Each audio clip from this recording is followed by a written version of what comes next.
Yeah, good afternoon, everyone. I am Dr. Akshay Challani. In the era of this COVID, now all the webinars, everything, everywhere there's a discussion of the COVID only. But I thought me and Reliance people will talk about hypertension in addition to COVID because everybody knows about the COVID. I thought I'll talk about hypertension actually. Nothing new in the hypertension, but I just go to the basics and as a physician or as a practitioner, when the patient comes to you, I'll talk about how to manage blood pressure, particularly in diabetic, in pregnancy, which drugs to be used, which drug not to use. So what I'll talk about is guideline for the prevention, detection, evaluation, and the management of high blood pressure in the adults.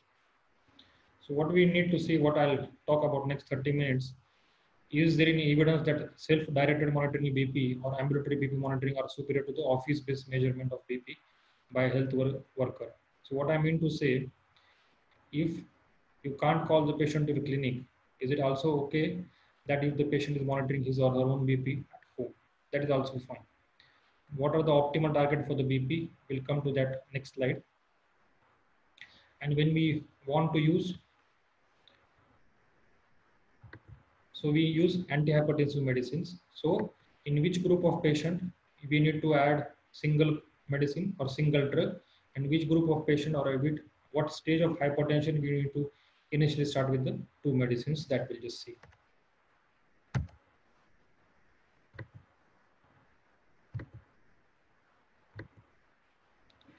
So as everybody knows, there is a BP and the cardiovascular risk.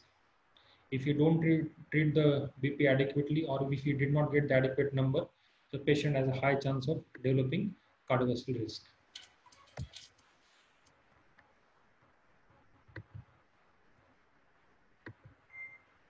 Just 2 seconds, I'll add some few people.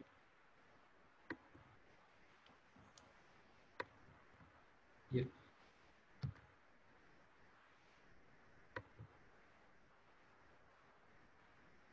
Can everybody hear me?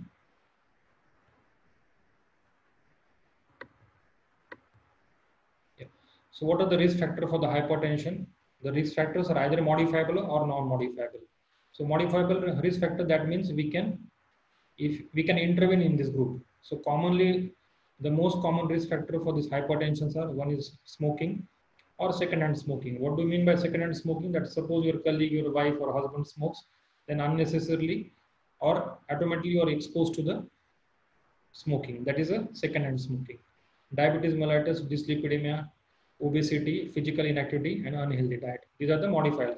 Here we have much scope to intervene at any point of time. Other relative the risk factors which are non-modifiable, one is chronic kidney disease, family history. Suppose your father, your mother has a hypertension, then you are bound to get that hypertension. As the age goes up, you develop hypertension. Low socioeconomic status or educational status, male sex, OSA, and psychological status. These are the contributing factors for the hypertension. So when we talk about hypertension, we need to know what exactly you mean by the hypertension. So what we are aware now, if you see in the literature or if you see in the books, there are multiple classifications. But by the American Heart Association, by American College of Cardiologists, there are only 3 stages what you need to remember. Normal is 120 by 80. So systolic is less than 120 and diastolic is less than 80 is normal. Elevated, anything which is more than 120 to 129 the systolic blood pressure, and the diastolic BP less than 80, you think of elevated blood pressure. There are only stage 1 and stage 2. In stage 1, the systolic blood pressure is 130 to 139 and the diastolic is 80 to 89. Stage 2, if the blood pressure is more than 140 and the diastolic blood pressure is more than 90, you think of or you label this patient as a stage 2. Please remember at any point of time, suppose somebody has a systolic blood pressure 135, 134 and the diastolic is 90, he will go into the worst category. So what I mean to say, he will go into the stage 2. So please remember, whichever is the highest, whichever is the worst, that is the stage. And now, important thing, how do you measure the BP? There are multiple theories when you check the BP. First and most important, that at least for half an hour, at least for 30 minutes, when you check the BP, please see that patient has not taken food at least half an hour patient has to pass urine. When the bladder is full, don't check the BP. It is bound to get a high blood pressure. When the patient has done some physical activity or some exercise, that point of time, don't check the BP. Please see that half an hour he has not consumed either caffeine or tea or alcohol in preceding half an hour. So you check it everything after half an hour, after 30 minutes of exercise, after 30 minutes of eating food, after 30 minutes of taking caffeine or alcohol, and see that the patient is relaxed when you check the BP. Now the people ask at what time of you should check the BP, in the morning, in the afternoon, in the night. Any patient you check the BP at any point of time, there is bound to have some variation. But before we go to the how to check the BP, there are three things I want you to tell. When you use the cuff for measurement of the blood pressure, please remember this. By and large, in India, when we check the blood pressure for the adult patient, most of the cuff manometer from standard company, the arm circumference around 27 to 34. So what I mean to say, when you check the BP for the patients who are obese or they are morbid obesity or they are very thin, you change your uh, arm circumference or you change the BP manometer cuff accordingly. So this is what generally we observe. But by and large, 80% of the patients who are in India, they are adult, this 27 to 34 is sufficient for them and is adequate for them. If the patient is obese, you use a higher one. If the patient is very thin, you use a lower one. So out of office BP measurements are recommended to confirm the diagnosis of hypertension and for titration of BP lowering medication. Now in this corona epidemic, it is not possible to call every patient at clinic. So you can tell them, you can check the BP at home, but just follow that whatever the BP instrument you keep at the same level of the heart. Same time the patient is relaxed completely sitting on the chair. And just now I told half an hour, no caffeine, no tea, no exercise before checking the blood pressure. So if in normal person, suppose you check the BP, suppose you check at clinic, various studies had showed, suppose you check the BP at clinic is 120/80, at home BP measurement remains the same. Daytime, suppose you put that 24 hours ambulatory blood pressure, it also remains same. But important thing what I mean to stress upon, if you check the 9 type BP, any person who has a 120/80 BP in the morning, in the afternoon, but night, we expect the BP should fall. If it doesn't fall, then there is a problem. So generally we observe the people in who the night BP doesn't fall, that we generally take in this 24 hours ABP measurements. If it doesn't fall, these patients are a high group or high risk to develop coronary artery disease. So please remember, if you do 24 hours ambulatory BP, you see the BP, if normal tension, well and good. But suppose you see this 130/80 in the daytime, but also in the night time you see the same BP, these patients are problematic. These patients are problematic. So what I mean to say, if BP is not falling in the night in the hypertensive patient, you need to act very religiously. You need to adequately control the BP, because failure to fall the BP in the night in hypertensive patient is an independent risk factor for the coronary artery disease. So when we check about the ABPM, that is ambulatory BP monitor for 24 hours, one of the important things what we see in addition to numbers is night fall in the hypertension. If it doesn't fall, it's not very good sign. Now there are two things. One is mask and white coat hypertension. So there are two different things. White coat hypertension, these people are always normotensive. Whenever you check the BP in the clinic or in the hospital, the BP becomes high. These are the white coat hypertension. And opposite to that, this is masked hypertension. So what do I mean by masked hypertension? Whenever they come to clinic, the BP is absolutely normal. But when they check at home, BP is absolutely high. So there are two different entities. Mask, always normal in your clinic, but high at the office, high at home. And white coat hypertension, always normal at home, but high in your clinic. So when we talk about this hypertension, you need to rule out these two things also, or check it, these two things when you diagnose or classify the hypertension.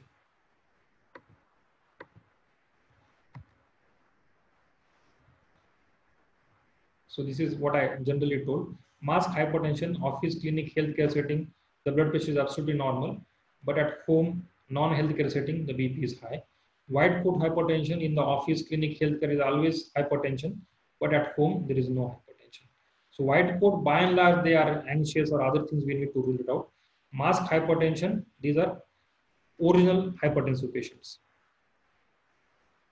So what do you do to detect the white coat hypertension? Basically, what you need to do, check the blood pressure religiously, or you do the 24 hours BP monitor. So when we talk about the causes of hypertension, whenever the patient comes to you, we need to find it out whether it's essential hypertension or there is a secondary hypertension. So every patient we can't do all investigation to find out what is the cause of hypertension, but particularly in which group of patient you will do the enough investigation to find out the secondary hypertension. One is drug resistant or induced hypertension. So what I meant to say, drug resistant, we'll come to that definition, what is the drug resistant. But please remember, any patient who comes to you, in spite of giving all drugs, the BP is not under control, you need to look for the secondary cause. Second is abrupt onset of hypertension or hypertension less than 30 years. Or so many years the BP is adequately controlled, but now suddenly the BP is shooting up. Disproportionate target organ damage. What I mean to say, suppose there is a stroke or left ventricular hypertrophy, or there is a nephropathy, or there is a significant proteinuria, and the BP is relatively not very high. That point of time, you also please rule out the secondary hypertension. Malignant hypertension, onset of diastolic hypertension in old age. More than 65 years, he is normal and now diastole is going high. You look for the secondary hypertension. Unprovoked or excessive hypokalemia. To rule out this renal tubular acidosis or aldosteronism, you need to look for hypertension. Patient comes to you with hypokalemia or periodic paralysis. That point of time, suppose he has a hypertension, you need to rule out the cause of hypertension as a secondary, like pheochromocytoma and all that. So what you do, you screen for the secondary hypertension. But if none of these are there, then the screening is not indicated. But suppose any of these are there, you need to rule out the secondary hypertension.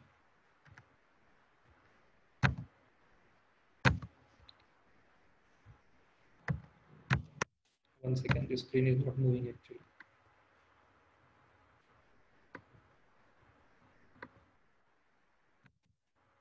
Yeah, sorry. So what are the common cause of secondary hypertension with clinical indication? Common cause for a secondary hypertension is chronic kidney disease, renovascular disease, primary aldosteronism, OSA, or drug-induced or alcohol-induced. Uncommon cause, pheochromocytoma, Cushing syndrome, hypothyroidism, hyperthyroidism, aortic regurgitation, primary hyperthyroidism, and other things. So what I mean to say, any patient who comes to you, any adult with hypertension, suppose you found that there is an unexplained low potassium, you need to rule it out, primary aldosteronism. So that time what you do, when you do the routine investigation, you look for potassium. If the potassium is low and the patient has a hypertension, you ask for the sonography. In the sonography, suppose there is adrenal mass or there is a family history of young hypertension, then you look for the primary aldosteronism. And to rule out the primary aldosteronism or to diagnose the primary aldosteronism, what you do? You ask for the serum renin and serum aldosterone. And what about the renal artery stenosis? When you diagnose the renal artery stenosis, suppose you do a sonography or Doppler and you find out there is a renal artery stenosis, every renal artery stenosis will not require intervention. Please remember, will not require percutaneous coronary intervention. Only there is a refractory hypertension, worsening kidney function, or intracranial heart failure. In the setting of renal artery stenosis, he will require or she will require percutaneous intervention. Now, initially we thought that the OSA and the hypertension are interrelated, but some studies are done which are not suggestive that this continuous BiPAP in the OSA will help to reduce the BP. But one of the modifiable risk factor for the hypertension is OSA. So if you see any patient who is BP is not coming under control or hypertension not coming under control, you need to look also for OSA. So what are the non-pharmacological interventions? So suppose now you diagnose the patient. So it doesn't mean that in the single setting you diagnose the patient. At least suppose the patient comes to you the casualty or in the OPD for routine health checkup, you check the BP first. Now the BP is high. You again wait for 2 minutes, again check the BP, BP is high. So you take the 3 readings, you take the mean of 3 readings, and then only you diagnose that the patient has a hypertension. So what you do, weight loss is recommended. Suppose patient you need to calculate how much is the expected weight as per his body, as his BMI and his age and height. Suppose you feel that he is overweight, you need to ask him to reduce the weight. This dietary approach to stop the hypertension in the diet. What I mean to say, healthy diet means just avoid the junk food, no extra salt and all that. Sodium retention is also recommended. Ask the patient to not to take extra salt, and potassium supplementation, except patient has a chronic kidney disease. So once you diagnose the hypertension, ask them to reduce the salt, increase the potassium intake, avoid the junk food, and if patient is overweight, ask him to lose the weight. So increase physical activity and structure research program is also recommended. And please see that if he or she is taking the alcohol, there is a significant abstinence from the alcohol to reduce the blood pressure. So what do you mean by weight loss or healthy diet? Best goal is to ideal body weight, but aim for at least 1 kilogram reduction in the body weight for most adults who are overweight. So you tell them that in 1 year, what are approximately around 8 to 10 kilogram they need to reduce the weight. Suddenly they can't reduce the weight; it will affect the body adversely. So the weight loss program should be there so that at least 10 to 12 kilogram in 1 year, not suddenly. Healthy diet, calcium diet should be rich in the fruits, vegetables, whole grains, low fat. Reduce salt intake. This salt, butter, pickle, papad, they contain extra salt. So avoid them to take ask them to take, not to take the extra salt, and ask to take extra potassium to excrete the sodium out of the body. You can ask them to walk for at least 30 to 40 minutes per day. So exercise either aerobic, dynamic, or isometric. Please remember, tell them at least 30 minutes they need to walk, preferably in the morning, not in the evening, because patient will come and tell you, doctor, I walk daily 1 hour from office to home, home to office, and garden and all that. That may not help. Early morning, when they are mostly empty stomach, they need to walk fast. So they'll ask doctor how fast. You tell them that fast means till they become breathless, they need to walk fast. So again, physical activity will help to reduce the blood pressure. How much? Dynamic resistant exercise around 4 millimeter, and aerobic around 5 to 8 millimeter in the patient who are hypertensive. Alcohol, strictly you need to reduce the alcohol. There is no option. So when the hypertensive patient comes to you, what are the basic tests you will do? Fasting sugar, CBC, cholesterol, serum creatinine, electrolyte, TSH, urine analysis, ECG. But suppose sometimes patient comes to you, you are not very sure, hypertensive, not hypertensive. Patient tells you always my BP is normal, but when I come to you, the BP goes high. What you can do? You can do the echocardiogram. You can do the ECG. Suppose ECG is suggestive of left ventricular hypertrophy, or if it is suggestive of LVH, definitely you can start the antihypertensive treatment. So this will indicate that from long standing the patient is having hypertension. Now this chart is very important. If you can see it clearly, patient comes to you, 2 occasions you check the BP. BP is less than 120 by 80. Ask them to maintain the healthy lifestyle. After 1 year, you call him, check the BP. But BP is elevated, and the systolic BP in between 120 to 130, and the diastolic less than 80. Non-pharmacological therapy. So what are the non-pharmacological therapy? Low sodium, high potassium, healthy diet, and exercise and weight reduction. Now coming to the stage 1 hypertension, the BP is suppose systolic is 134. This ASVD is cardiovascular risk. So again, if there is no risk, there is no family history or no previous history of heart issue, you wait. But if there is a history of coronary artery disease or family history, and patient has a 130 and 140 BP, you need to start the BP medications. Which medications we'll just see. Or stage 2 hypertension, BP more than 140 by 90, you need to start the medication, but 2 medications, please remember. So less than 130 BP, you don't do non-pharmacological therapy. More than 130, to avoid the risk, you please start a medicine, single dose. The systolic BP more than 140, 2 medicines. And every patient you assess periodically 3 to 6 months. So coming to the point, what I meant to say, if there is a risk, stage 1 hypertension only 1 medicine, stage 2 hypertension 2 medicines. So what is the recommendation for follow-up? For adults with very high average BP, that is systolic BP more than 180 or diastolic more than 1 TP, evaluation followed by the prompt antihypertensive drug treatment is recommended. So what I mean to say, if the patient comes to your clinic, BP 130/80, you ask them to check the BP and come after 1 week or 2 weeks. But if the BP is more than 180 systolic and diastolic more than 110, don't ask them to come back. You start the medicine and then come back. First category 1, category 2, you can wait for some time. But category systolic BP, that is more than 180 or diastolic more than 110, please start the medicine immediately. So now the question is which medicine to start. I'll come to that point, but please remember there is no point in combining ACE inhibitor plus ARBs. What I meant to say, you can't give captopril plus telmisartan. You can't give enalapril plus olmesartan. Don't combine AC plus ARB. So what are the recommendations for how much people will ask how much BP you want, how much lower we should go. The target is less than 130 by 80. We want systolic less than 130 and diastolic was less than 80. So which are the medication we need to start? If you see any pharma lecture or something, they will say that this telmisartan is better than olmesartan, olmesartan is better than nifedipine, nifedipine is better than amlodipine. But whatever the choice of your, for initiation of antihypertensive therapy, first line agents include, this is as per the American College of Cardiologists, either use thiazide, either use calcium channel blocker. In the calcium channel blocker, either use nifedipine or amlodipine. Don't use verapamil or diltiazem, ACE inhibitor or ARBs. All of these four, any of your choice, you can choose. That is more than sufficient. Now the question is that what is your initial child, monotherapy or combination therapy? Stage 1 hypertension, monotherapy. Stage 2 hypertension, combination therapy. And follow-up, adults initiating a few or adjusted drug regimen for hypertension should have follow-up evaluation for adherence and response to treatment at monthly interval. Once you start a treatment, please call them once a week. Or suppose they can't come, now there is COVID and all that, or the patient is very old or not possible, at least ask them to check the BP at home. That is also sufficient. There are recommendations from American Heart Association. These BP instruments are adequate or these are standardized. You can use those.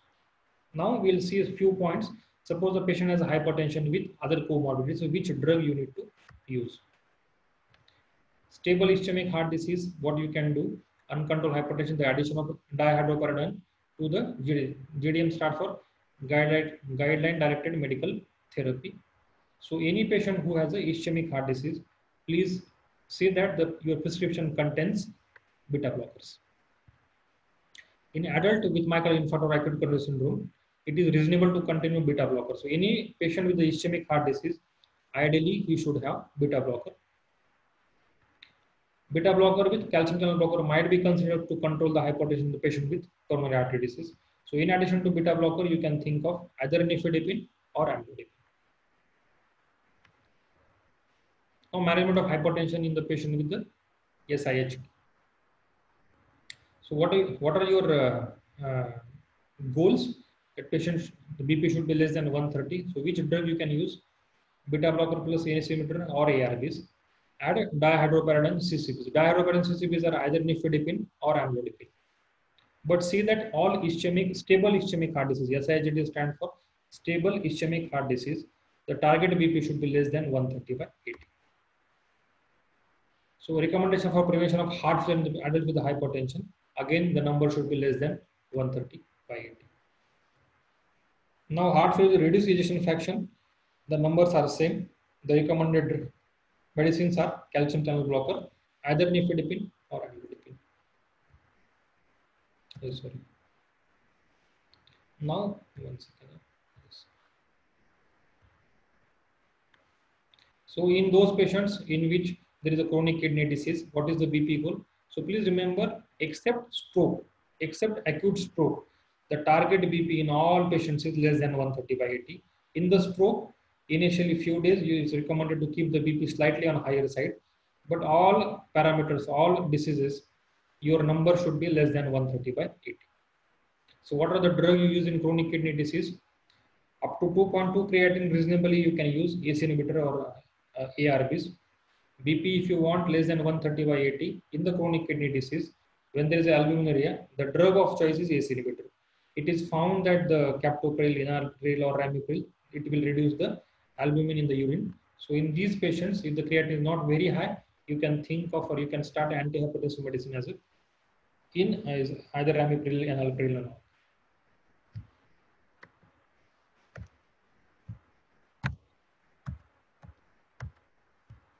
So, but when you use insulimeter or ARBs, please see that you monitor the potassium.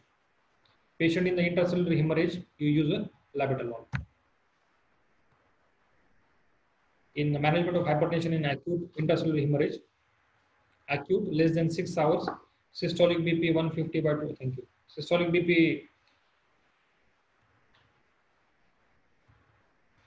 150 to 220. You try to lower the BP less than 140 systolic, or if the systolic BP is more than 220, then you start IV infusion of labetalol.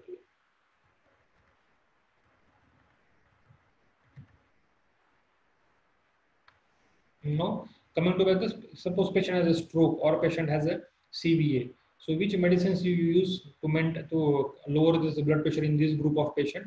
The drug of choice is ACE inhibitor or ARBs. You can combine ACE inhibitor plus thiazide diuretic. Thiazide diuretic, what commonly we use is hydrochlorothiazide or chlorothiazide. But please remember, whenever using thiazide diuretic, please monitor the sodium. So many times it happens that we observe that patient is on continuous thiazide diuretic and he comes in the OPD with weakness, not eating, vomiting, and all that. That point of time, you please rule out that the patient has a hyponatremia. So in the stroke, combination of thiazide diuretic plus NSAID. So what are our numbers in secondary stroke prevention? Less than 130 by 80. Only thing here what I need to highlight, patient who has a TI or acute ischemic stroke, slightly when you treat the patient immediately, first 1 day or 2 days, BP slightly keep on a higher side. Now this patient with the hypertension peripheral artery disease, treatment is same, either calcium channel blocker or ARBs or ACE inhibitor. Patient with diabetes and hypertension, whatever you want to use, the drug of choice, diuretic, ACE inhibitor, ARBs are effective in the patient with the diabetic and hypertension. Patient with atrial fibrillation, angiotensin receptor blockers. Valvular heart disease, you can use better if there is aortic stent. Adults with asymptomatic aortic stenosis, hypertension should be treated with the pharmacotherapy, starting at low dose of and gradually titrating upwards as needed.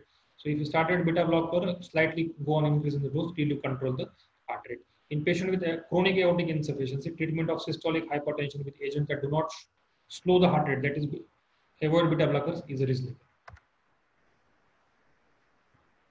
Suppose patient has a coarctation of aorta or thoracic aortic syndrome, then you should need to use the beta blockers. Now, patient who has hypertension with the pregnancy, in the pregnancy only drug which are used are alpha methyl dopa, nifedipine, or labetalol. Don't use ARB or ACE inhibitor in the pregnancy. Age-related issues, recommendation for treatment with hypertension in older person. Now the issue is that initially when we did a MBBS, it was thought that the BP will go up with the age, so more than 65 you don't treat the disease. But now the American Heart Association has clearly told, please remember this last 3 to 4 lines. For all older ages, more than 65 years of age, with hypertension and high burden of comorbidity and limited life expectancy, clinical judgment, patient preference, and team-based approaches required. So what I mean to say, if you're less than 65, BP is 130/80, fine, but more than 65, BP 130/80, so you need to look into other aspects and take a decision. So what do you mean by resistant hypertension? Resistant hypertension definition, more than 3 drugs in optimal dose, and one of them is diuretic. Still you are using, still you are not able to control the BP, or you are requiring 4 medicine to control the BP. That point of time, you need to first see his compliance. Really patient is taking the medicine properly or not. Second, then you rule out the white coat effect, or third, you need to rule out secondary issues. Secondary hypertension. Hypertensive crisis, please remember the patient comes to your OPD 220/110. Suddenly don't give sublingual nifedipine, it is outdated now actually. Sublingual nifedipine is outdated. Suppose you want to use the blood pressure lowering agent in your OPD or ICU or something. The ideal is intravenous drug. If not possible, then you can use orally orally, either nifedipine or amlodipine or captopril. Captopril is a fast-acting drug, you can use that. But please remember, don't use any sublingual medicine, particularly in the patient who has hypertension plus coronary artery disease. So hypertension crisis in the hospital, what do you do? The preferably you use IV nitroglycerin or sodium nitroprusside. Now the question is that some people will say, doctor, I had a BP is 140/80, but I never had a complaint, I never had a headache, I never had a end organ damage. So you can tell them, if you don't treat the hypertension, ultimately they will become demented. So any hypertension, you need to treat that. If you don't treat, over the period of time, there is a progressive cognitive decline and the dementia. So tell them, to prevent the dementia long term, you need to take a medicine for the hypertension. So what are the strategies you can do to improve the hypertension treatment and control? Basically, this is when you use a medicine. Now the choice is that, suppose patient on 3 medicines. So instead of giving 3 medicines, what you can do, you can give the combination of 3 medicines. That is first thing. Or suppose you are using 2 medicines, instead of giving one morning, one night, you can give in the morning also. That's a single point of time. So what I mean to say, medication once daily rather than multiple times daily will help to improve the compliance. And use of combination pills rather than the free individual components can be useful to improve the compliance. Again, every time you need to tell, you stop smoking, you need to reduce the weight and all that. Low sodium, high potassium. Team-based approach is recommended. So what you mean to check the BP accurately, detect white coat hypertension or mask hypertension, rule out secondary hypertension, particularly if the age is less than 30, or unexplained hypertension, the organ damage, low sodium, high potassium, team-based approach. So this is my last few slides. You see the number everywhere. Everywhere is 130 by 80. Only secondary stroke prevention more than 140 by 90 is the medicine required. And no clinical coronary vascular disease, and 10 years risk is less than 10% than 140 by 90. Otherwise, everywhere the BP target is less than 130, 80, 130, 80. So please remember this number 130, 80. Any questions I would like to answer, if anyone has any questions.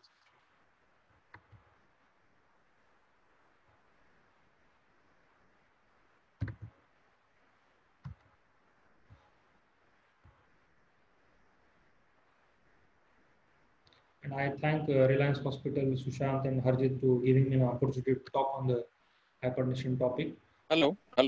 Yeah. Hello. Yeah, please ask me, sir. Yes, I am Dr. Gitesh Mote. I want to ask, which arm to be used, right or left arm?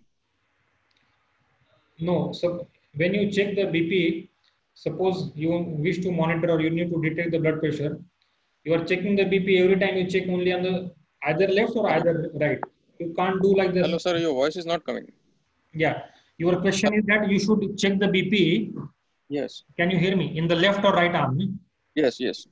So suppose you want to diagnose the BP. For diagnosis, you can use the any arm but the same arm. Either it is left or right, it doesn't matter, because there is little variation in any 2 to 3 millimeter of variation in EA. Only if suppose you are anticipating there is a coexistence of aorta or thoracic aortic aneurysm syndrome, that point of time you can check in both. But to diagnose the BP, any of the arm is So okay. voice is breaking. Hello. To diagnose the blood pressure, to diagnose the hypertension, either left or either right, that is all, that is okay. But you should be consistent that 3 times when you check the BP, it should be on the left side only, or it should be on the right side. Can't be left and right. And lying or sitting down? Preferably sitting down. Your legs are on the floor. The angle of the knee is 90 degrees. It should not be more than 90, less than 90. You are relaxed. The level of the BP manometer is at your heart, and you should be relaxed basically. Okay. Thank you, sir. Okay.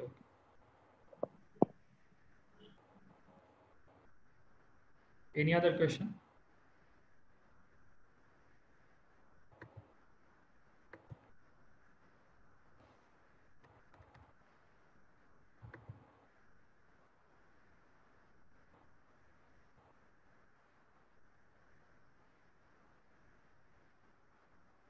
Yeah. On behalf of Reliance, I thank you all attended who spent their precious time to attend this hypertension seminar. And before I sign off, I thank all you. Thank you. Thank you, sir. Okay.